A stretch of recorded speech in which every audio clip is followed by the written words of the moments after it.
The Spectre Bride. Narrated by Torvey Brown.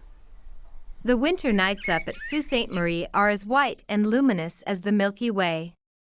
The silence that rests upon the solitude appears to be white also. Nature has included sound in her arrestment. Save the still white frost, all things are obliterated. The stars are there, but they seem to belong to heaven and not to earth.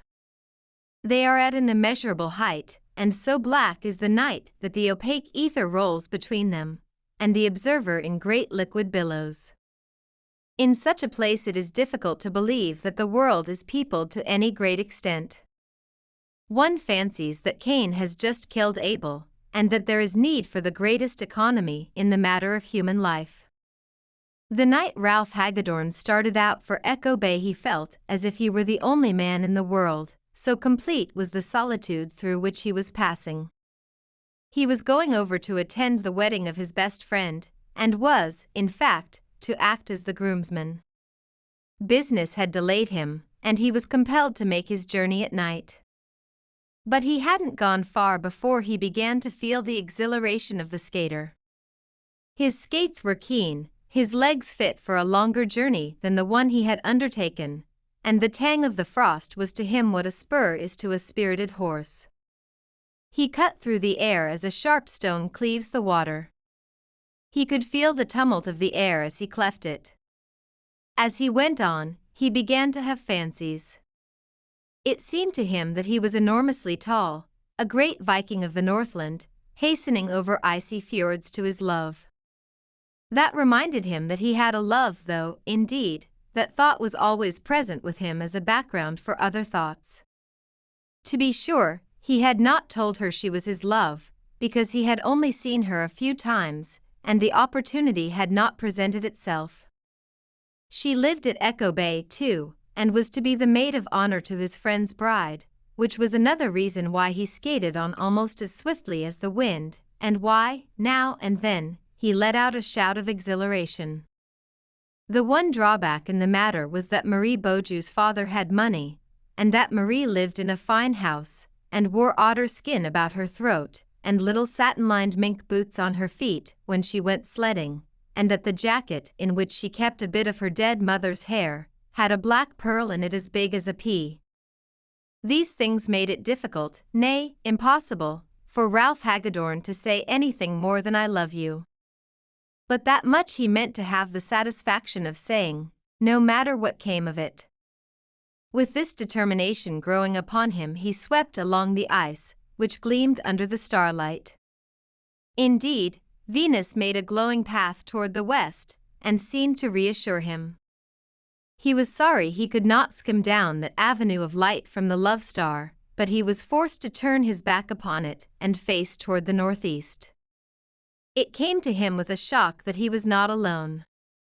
His eyelashes were a good deal frosted and his eyeballs blurred with the cold, and at first he thought it an illusion. But he rubbed his eyes hard and at length made sure that not very far in front of him was a long white skater in fluttering garments, who sped over the snows fast as ever werewolf went. He called aloud, but there was no answer, and then he gave chase, setting his teeth hard and putting a tension on his firm young muscles. But however fast he might go, the white skater went faster. After a time he became convinced, as he chanced to glance for a second at the North Star, that the white skater was leading him out of his direct path. For a moment he hesitated, wondering if he should not keep to his road, but the strange companion seemed to draw him on irresistibly, and so he followed. Of course, it came to him more than once that this might be no earthly guide. Up in those latitudes men see strange things when the hoarfrost is on the earth. Hagedorn's father, who lived up there with the Lake Superior Indians and worked in the copper mines, had once welcomed a woman at his hut on a bitter night who was gone by morning, and who left wolf tracks in the snow. Yes, it was so, and John Fontenelle, the half-breed, could tell you about it any day, if he were alive. Alack, the snow where the wolf tracks were as melted now. Well, Hagedorn followed the white skater all the night, and when the ice flushed red at dawn and arrows of lovely light shot up into the cold heavens, she was gone, and Hagedorn was at his destination.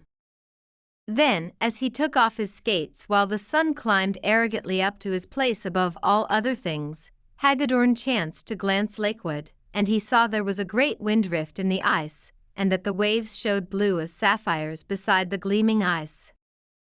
Had he swept along his intended path, watching the stars to guide him, his glance turned upward, all his body at magnificent momentum, he must certainly have gone into that cold grave. The white skater had been his guardian angel. Much impressed, he went up to his friend's house, expecting to find there the pleasant wedding furor. But someone met him quietly at the door, and his friend came downstairs to greet him with a solemn demeanor. "Is this your wedding face?" cried Hagedorn. "Why, really, if this is the way you are affected, the sooner I take warning the better." "There's no wedding today," said his friend. "No wedding? Why, you're not. Marie Beaujeu died last night." "Marie died last night." She had been skating in the afternoon, and she came home chilled and wandering in her mind, as if the frost had got in it somehow. She got worse and worse and talked all the time of you. "Of me?" We wondered what it all meant. "We didn't know you were lovers." "I didn't know it myself, more's the pity." "She said you were on the ice." "She said you didn't know about the big breaking up, and she cried to us that the wind was offshore. Then she cried that you could come and buy the old French creek if you only knew." "I came in that way," interrupted Hagedorn. "How did you come to do that?" "It's out of your way." So Hagedorn told him how it came to pass. And that day they watched beside the maiden, who had tapers at her head and feet, and over in the little church the bride who might have been at her wedding said prayers for her friend. Then they buried her in her bridesmaid's white, and Hagedorn was there before the altar with her, as he intended from the first. At midnight, the day of the burial, her friends were married in the gloom of the cold church, and they walked together through the snow to lay their bridal wreaths on her grave. 3 nights later, Hagedorn started back again to his home. They wanted him to go by sunlight, but he had his way and went when Venus made her bright path on the ice. He hoped for the companionship of the white skater. But he did not have it. His only companion was the wind. The only voice he heard was the baying of a wolf on the north shore. The world was as white as if it had just been created, and the sun had not yet colored nor man defiled it. The end.